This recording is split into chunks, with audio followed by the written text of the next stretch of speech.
বড় আব্বু, নিচে বড় বড় পাহাড় ছিল। শুদ্ধ ভাই পড়ে যাচ্ছিল। পড়তো না। ওর পিঠে ব্যাগ দেখছো না? ওটাতে প্যারাশুট আছে। সময় মতো ব্যাগের চেন খুলে দিলেই আর পড়বে না, বাতাসে ভাসতে থাকবে। এই কথা শুনে শীতল বিস্ময় নিয়ে তাকিয়ে রইল। রিস্ক নিয়ে এসব করার কি দরকার? সে চোখ মুছল। এই সামান্য ব্যাপার না বুঝে বোকার মতো কেঁদে ফেলল। ছি ছি। তখন তার মাথায় খেলে গেল একটা মেয়েকেও লাফ মারতে দেখেছে। এদের কত সাহস! অথচ উঁচু ভবন থেকে নিচে তাকালেই তার বুকের ভেতর ধড়ফড় করে, দম আটকে আসে। তার কান্না থেমেছে দেখে আর দাঁড়ালো না সে। নিজেকে রুমে গিয়ে দরজা আটকে শুদ্ধকে মেসেজ করলো, মেয়েদের সাথে ওড়াউড়ি হয়ে গেলে কল দিবেন, জরুরি কথা আছে। মেসেজটি সেন্ড করে তার মাথায় ক্লিক করলো। বড় আপু বোধহয় তাকে শান্ত করতে কথা বলল, নাকি ঘটনা সত্যি? যখন চিৎকার করলো সবাই ছুটে এসেছিল। চিন্তা ভাসছিল সবার চোখে মুখে। কিছু একটা ভেবে সে দরজা খুলে সিঁড়িতে দাঁড়িয়ে দেখল বড় মা প্রেসার বাড়িয়ে ফেলেছে। শ্রীরাম সরি সিমিন চিন্তিত মুখে ওনার হাত পা ডলছে, মুখে কিসব বলছে। শখাবু মায়ের পাশে বসে প্রেসার মাপছে। বড় আবু কাউকে বারবার কল করছে। তারপর তার ধারণাই সঠিক, তাকে বুঝ দিতে বড়রা তখন অভিনয় করল। মনে মনে কথা ভেবে সে পুনরায় ডুকরে কেঁদে উঠল। কাঁদতে কাঁদতে ছুট দিল রুমের দিকে। চোখের সামনে ভাসতে লাগলো শুদ্ধর লাফ মারার ভয়ঙ্কর দৃশ্যটা। ধরতে গেলে আমাদের জীবনটা খুব ছোট। শুদ্ধর কাছে জীবনের মানে হলো মর্জি মতো জীবনের স্বাদ খুঁজে নেওয়া। খাওয়া দাওয়া আর ঘুম জীবনের মানে হতে পারে না। সে তার জীবনে অ্যাডভেঞ্চার পছন্দ করে। অ্যাডভেঞ্চার না হলে জীবনের মানে বড্ড পানসে। জীবন চলতি পথে সুখ ও দুঃখের কাহিনী সাজায়। এসবে ভিড়ে তার মনে হয় জীবনকে নিয়েও একটু বাজি ধরা যাক। আজ হলেও মরতে হবে, কাল হলেও। ভাগ্যে যদি লেখা থাকে অবিবাহিত অবস্থায় মারা যাবে, তাহলে কি কেউ সেই নিয়তি খণ্ডাতে পারবে? পারবে না, কখনো না। তাহলে হাত গুটিয়ে বেঁচে থাকবে। অবশ্য জীবনের মায়া যাদের কম, তারা জীবন বাজি ধরতে পছন্দ করে। এটাই স্বাভাবিক। এই যে উড়ন্ত জেট থেকে লাফ মেরেছে, এটাও কি কম সাহসের ব্যাপার? তার দেখে ঐশ্বর্যও তাই করেছে। এই মেয়েকে দেখেও অবাক লাগে। সাধারণ মেয়েরা সাপখোপ দেখে ভয়ে কালঘাম ছুটিয়ে ফেলে, অথচ ঐশ্বর্য তার বিপরীত। খুব মেয়ে স্কাই খুব মেয়ে স্কাই ড্রাইভিং করার সাহস দেখায়। মুখে বললেও অনেকে শেষ মুহূর্তে এসে ফিরে যায়, নতুবা ভয়ে আতঙ্কে অসুস্থ হয়ে পড়ে। কামরান অর্ক জেটের দরজার কাছে দাঁড়িয়ে ওদের দেখছে। দুজনেই বাতাসে গা ভাসিয়ে আকাশে দাপিয়ে বেড়াচ্ছে। ভয় ডর নেই দুটোর। কামরান আর অর্ক নিজেরাও রেডি হয়ে তাকাচ্ছে একে অপরের দিকে। এরপর দুই বন্ধু হাসতে হাসতে লাফ দিল। ওদের দেখে আরো 10-12 জনও লাফ দিল। একজোড়া কাপল নিজেদের এক বেল্ট বেঁধে একসাথে লাফ মেরেছে।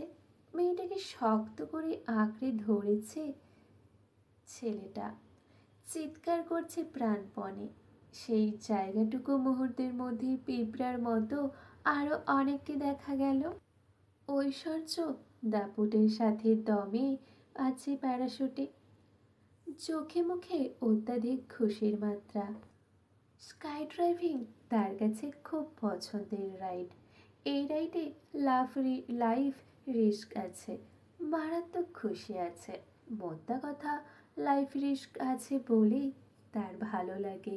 সে আকাশ পানে একবার তাকালো শুদ্ধর দিকে। শুদ্ধ তাকিয়ে আছে নিচে থাকা বিশাল সমুদ্রের দিকে। টলটল করছে নীল পানি, ওপর থেকে অসাধারণ লাগছে। ভাবছে অন্য কথা, মুখে মিটি মিটি হাসি। তার থেকে কিছুটা দূরে অর্কের ডাক শুনে শুদ্ধ সেদিকে তাকালো। অর্ক দাঁত কেলিয়ে চিৎকার করে বলল, চল ফিরে যাই।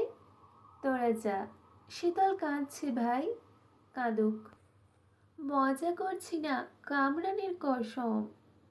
তোরা কি করে জানলি শীতল কাঁদছে? ফোন করেছিল তোকে এই হারামজাদা, তোর লাফ মারা দেখিয়েছে ওকে। তারপর কল কেটে গেছে, মেয়েটা বোধহয় ভয় পেয়েছে। শুদ্ধ কিছু বলল না, দৃষ্টি সরিয়ে নিল। কিছু বলেও লাভ হবে না যতক্ষণ না নিজে কথা বলবে। এর পরের ঘটনাও তার জানা। শীতল কাঁদবে, সেই কান্না দেখে তার মা সহ বাড়ি শুদ্ধ সবার কানে ঘটনাখানা পৌঁছে যাবে। তার মায়ের উচ্চতায় ফোবিয়া আছে।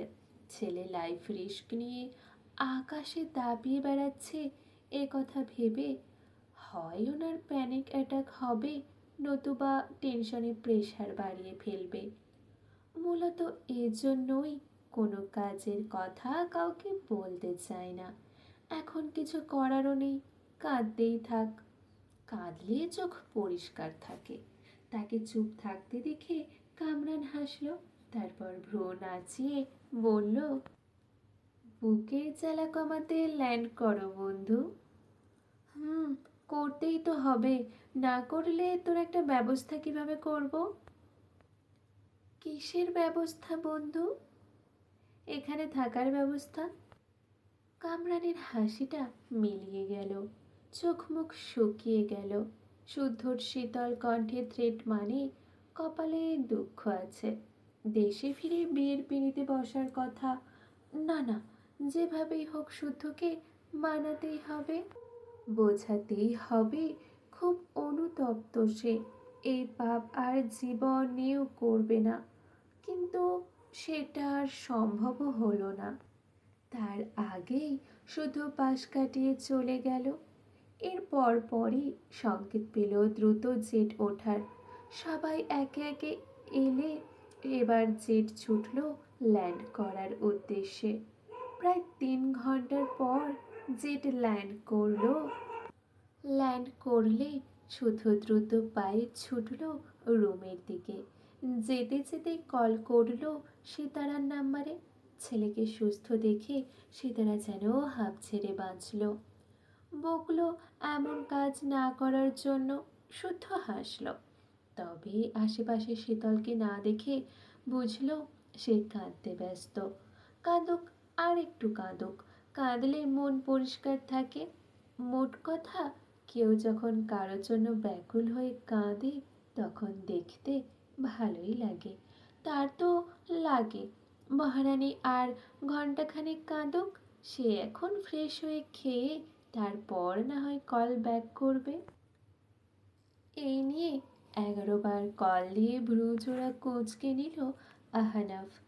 আজ সকাল থেকে শখকে কলে পাচ্ছে না সে। গেল কই মেয়েটা? সকাল থেকে মিষ্টির কণ্ঠটা শুনতে পায়নি। বুকের ভেতর খাঁ খাঁ করছে, অসহ্য লাগছে। সকালের শুরুটা এত জঘন্য দিন কাটলে দিনটা কি হবে কে জানে। দিনগুলো বড্ড বেশি বেইমানি শুরু করেছে, কাটতেই চায় না। কবে বছর কাটবে, কবে শখকে বউ করে ঘরে তুলবে, কবে বাহুডোরে জাপটে ধরে বুকের জ্বালা কমাবে, এসব কবে হবে? কবে কবে কবে? সে দেশ ছেড়েছে কয়েক সপ্তাহ হয়েছে। শখ এয়ারপোর্টে এসেছিল তার সাথে দেখা করতে। যদিও এতটা কল্পনা করেনি, কিন্তু শখের এই ছোট্ট কাজে ভীষণ খুশি হয়েছিল। বড়রা না থাকলে জোর করে হলেও একটু জড়িয়ে ধরত, কিন্তু সায়ন থাকায় সেই সাহস করেনি। অপেক্ষার ফল সুমিষ্ট হয়, সে সুমিষ্ট ফল পেতেই অপেক্ষা করতে হবে। এসব ভেবে সে রান্না শেষ করে ফ্রেশ হতে গেল। একটু পরে অফিসে যেতে হবে। এদেশে নিজের কাজ নিজে করতে হয়, তাই সব কাজ তারই করা লাগে। যদিও কাজ করতে মন্দ লাগে না, তবে কাজের ফাঁকে গল্প করার একটা মানুষ থাকতো বেশ হতো। সেই মানুষটা যদি শখ হয় তাহলে তো কথাই নেই। আহনা ফ্রেশ হয়ে মাথা মুছতে মুছতে ফোন হাতে নিতেই দেখে শখের মেসেজ এসেছে।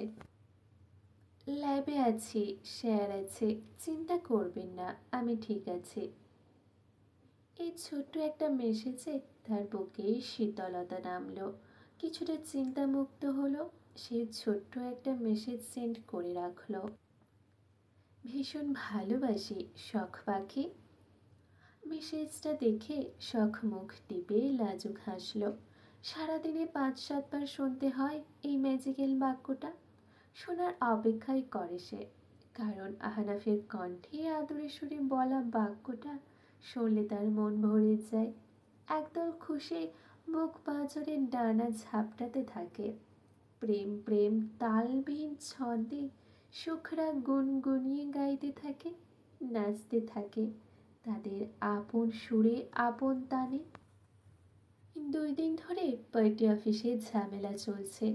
ঝামেলার সূত্রপাত অঙ্কনের হদিশ পাওয়া নিয়ে। ছেলেটাকে সায়ন গুম করেছিল জানতে বাকি নেই কারো। তবে কোথায় রেখেছে, বাঁচিয়ে রেখেছে নাকি মেরে ফেলেছে, নাকি অন্য কিছু করার পরিকল্পনা এঁটেছে সে, এখনো অবধি তার কোনো খবরই পাওয়া যায়নি। অঙ্কনের বাবা পাগলা কুকুরের মতো হিংস্র হয়ে উঠেছে। আব্বু সিদ্দিকের হুমকিও দিয়েছে অঙ্কনের খোঁজ বের করতে, নয়তো আবু সিদ্দিকের কচি কাঁচা মেয়ে নিয়ে 18+ খেলাধুলোর ভিডিও ফাঁস করে দেবে। চাপে পড়ে আবু সিদ্দিক ইনিয়ে বিনিয়ে সায়নের থেকে কথা বের করার চেষ্টাও করেছে, কিন্তু ধূর্ত সায়ন সেসব কথার ধারে কাছে ঘেঁষে না। হয় প্রসঙ্গ পাল্টায়, নতুবা গালিগালাজ শুরু করে। তখন আবু সিদ্দিকই কথা বলার সাহস পায় না। সায়নের এমন বেপরোয়া কাজে কনক বরাবরের মতোই আজও খোঁচা মেরেছে। সায়ন 2-1 বার হেসে উড়িয়েও দিয়েছে। কিন্তু কনক যখনই মা তুলে গালি দিত তখন নিজেকে সামলাতে পারল না।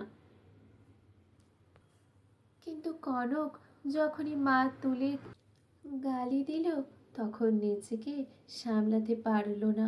ক্ষিপ্ত সিংহের মতো তেড়ে গিয়ে শক্ত থাবায় কনকের শার্টের কলার চেপে ধরে একের পর এক ঘষে দিতে থাকলো। শক্ত হাতের ঘষের তাপে নাক মুখ দিয়ে রক্ত বেরিয়ে গেল কনকের। পার্টি অফিসে থাকা অন্য কোনো ছেলেরা তাদের থামায়। কনক আপাতত হসপিটালে, 2 দিন সেখানে থাকতে হবে। হাতাহাতিতে সায়নেরও লেগেছে, তবে হসপিটালে যাওয়ার মতো হয়নি। রাগে ফুঁসছে সে, আফসোস করছে আরও 2-4 ঘা কেন বসালো না, কেন জন্মের মতো কথা বলার শক্তি কেড়ে নিতে পারল না। ঘটনা শুনে আবু সিদ্দিক পার্টি অফিসে এসেছে। তার সঙ্গে এসেছে নতুন এক মুখ। সায়ন তাকে দেখেও কথা বলার আগ্রহ প্রকাশ করল না। ধপ করে বসলো চেয়ারে। তারপর টি-শার্ট পেছনে ঠেলে সিদ্দিকের উদ্দেশ্যে বলল, আজ থেকে আপনার দল আপনি সামলান। কেন, তুই কোথায় যাবি? সেই কৈফিয়ত আপনাকে দেব না।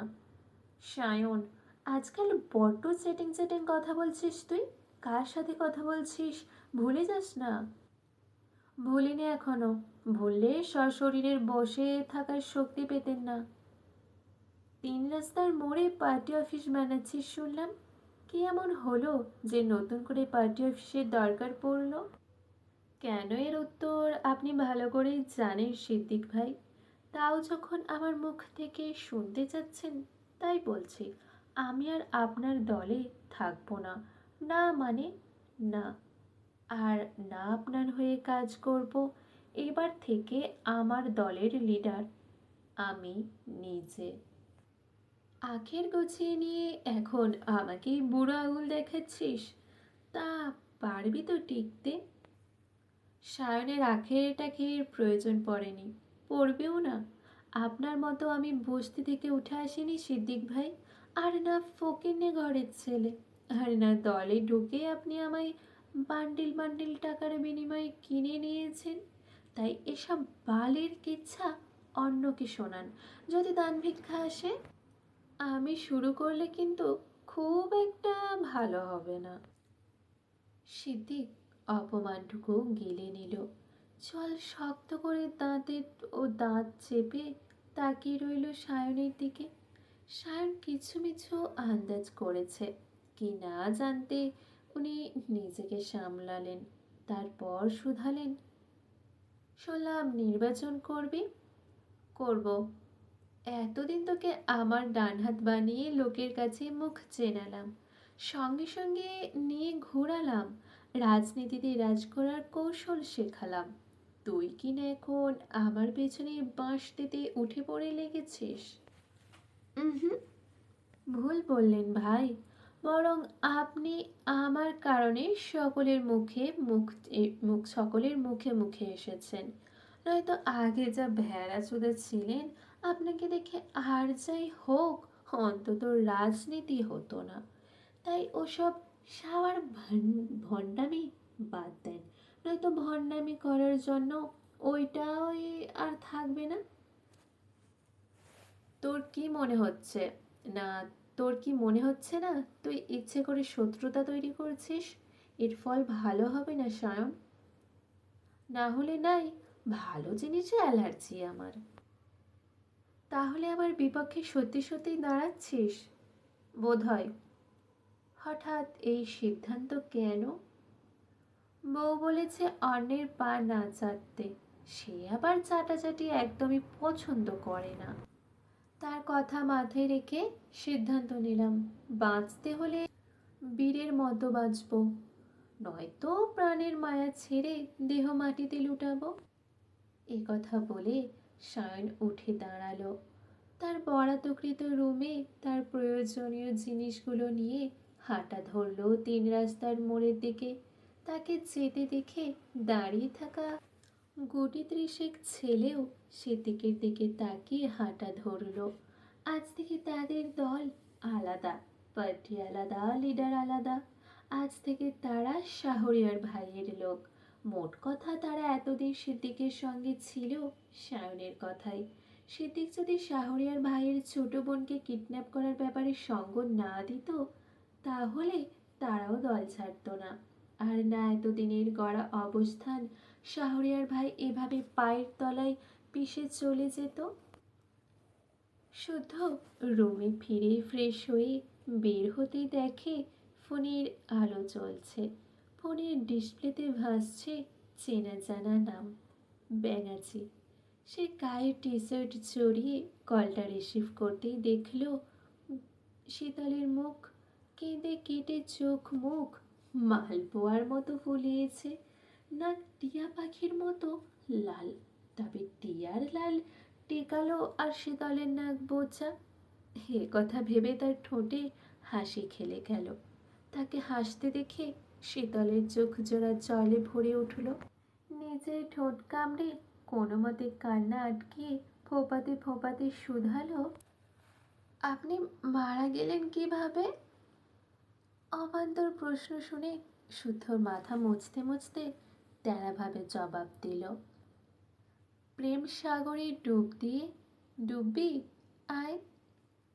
বড়মাকে কল করে ঠিকই তো কথা বললেন, অথচ আমাকে একটা কল দিলে কি এমন হতো? তোকে কেন কল দিব? তুই কি আমার বউ যে কাজ থেকে ফেরা মাত্রই তোকে কল করব? বউ হলে কল দেয়া যায়, অন্য কেউ হলে দেয়া যায় না? না, যায় না। কেন যায় না?